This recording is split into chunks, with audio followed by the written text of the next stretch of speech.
Assalamualaikum warahmatullahi wabarakatuh. Selamat pagi siswa-siswi SMPN 1 Cilamaya Kulon yang Bapak banggakan.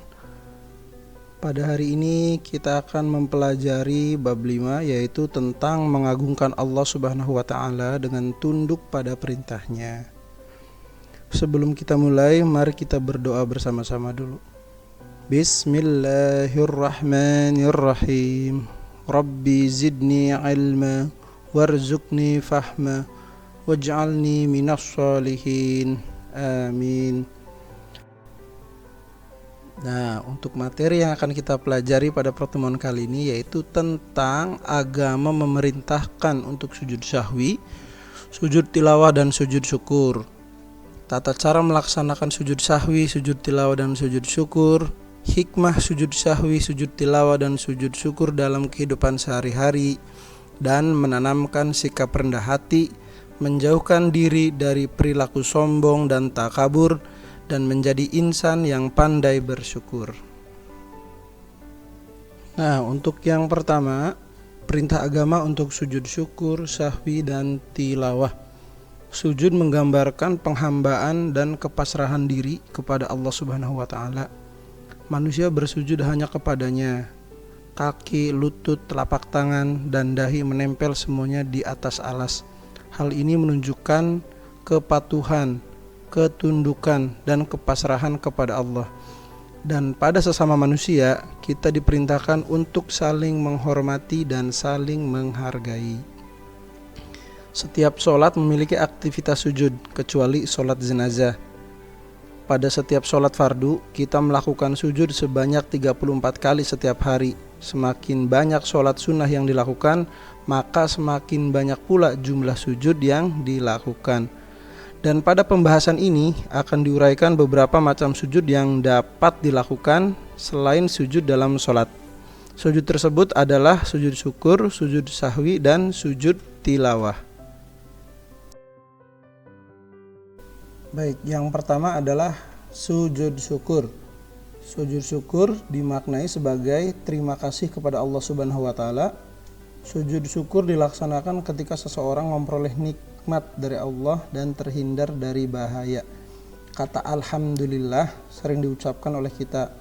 Selain mengucapkannya, kita juga dapat mengungkapkannya dengan cara bersujud syukur. Apa sih sebab-sebab melaksanakan sujud syukur? Sebab-sebabnya itu yang pertama, kita memperoleh nikmat dari Allah Subhanahu wa taala. Misalnya, ketika kita memperoleh nikmat seperti kabar yang menyenangkan, kita dapat melakukannya dengan melakukan sujud syukur.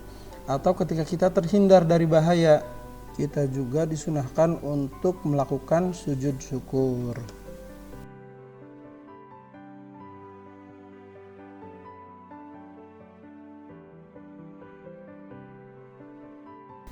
Selanjutnya sujud sahwi. Apa itu sujud sahwi? Sujud sahwi adalah sujud yang dilakukan seseorang ketika dia lupa atau ragu dalam sholatnya. Sujud ini dilakukan 2 kali sebelum salam. Hukumnya adalah sunnah. Apa saja sih alasan seseorang ini melakukan sujud sahwi?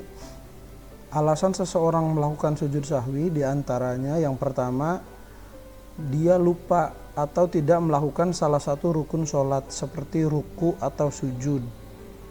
Yang kedua, ragu atau lupa jumlah rokaatnya. Yang ketiga, lupa membaca doa kunut bagi yang terbiasa kunut.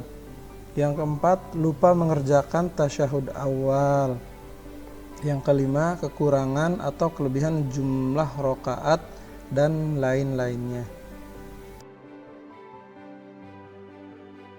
Dan yang terakhir adalah sujud tilawah. Kalian pernah melihat orang yang sujud ketika membaca Al-Quran? Itu disebut dengan sujud tilawah.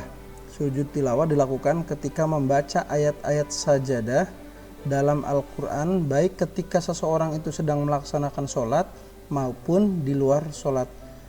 Begitu pula pada saat membaca atau menghafal atau pada saat mendengarkan bacaan Al-Quran. Sujud tilawah hukumnya adalah sunnah. Selanjutnya yaitu tata cara pelaksanaan sujud syukur, sahwi, dan tilawah. Tata cara sujud syukur. Yang pertama menghadap kiblat, yang kedua niat untuk sujud syukur, yang ketiga sujud seperti sujud dalam sholat, yang keempat duduk, yang kelima salam. Dan untuk bacaan niatnya yaitu Bismillahirrahmanirrahim. Nawaitu sujuda syukri sunnatan lillahi ta'ala. Dan bacaan ketika sujud yaitu Bismillahirrahmanirrahim. Subhanallahi walhamdulillah wa la ilaha illallah wallahu akbar.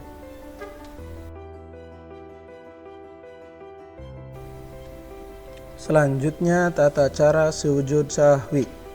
Yang pertama, sujud sebelum salam setelah membaca tasyahud akhir. Bangun dari sujud dengan mengucapkan takbir, duduk sebentar, lalu dilanjutkan dengan sujud kedua. Doanya sama seperti sujud pertama. Dan yang kelima duduk kembali dan diakhiri dengan salam. Adapun bacaan ketika sujudnya yaitu Subhana man la yanamu wa la yashu.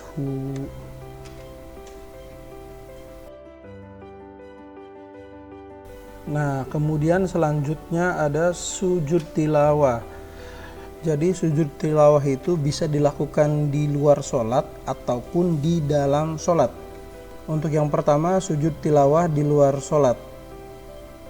Tata caranya yang pertama, berdiri menghadap kiblat, kemudian berniat untuk sujud tilawah, takbiratul ihram, melakukan sujud, duduk sejenak, kemudian salam.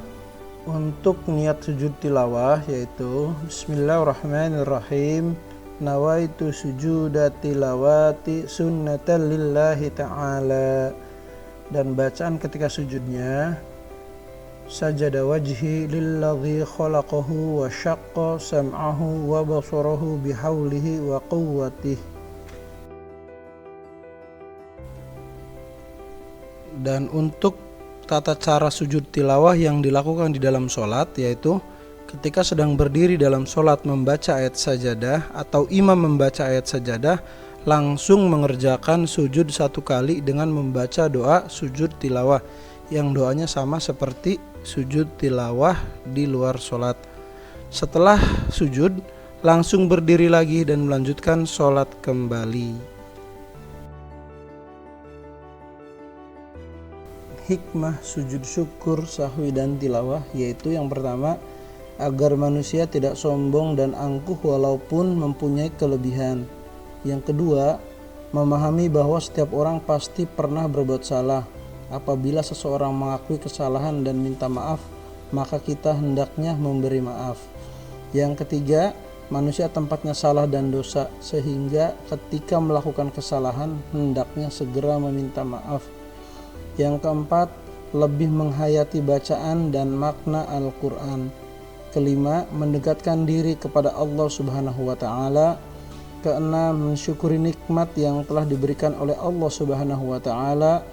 Yang ketujuh, memperoleh kepuasan batin berkaitan dengan anugerah yang diterima dari Allah Subhanahu wa Ta'ala. Dan yang kedelapan, memperoleh tambahan nikmat dari Allah Subhanahu wa Ta'ala dan selamat dari siksa api neraka. Alhamdulillah, pembelajaran kita di hari ini telah selesai. Semoga apa yang kita pelajari di hari ini dapat bermanfaat bagi kita dalam kehidupan sehari-hari. Amin. Cukup sekian materi yang dapat Bapak sampaikan. Kurang lebihnya mohon maaf. Wassalamualaikum warahmatullahi wabarakatuh.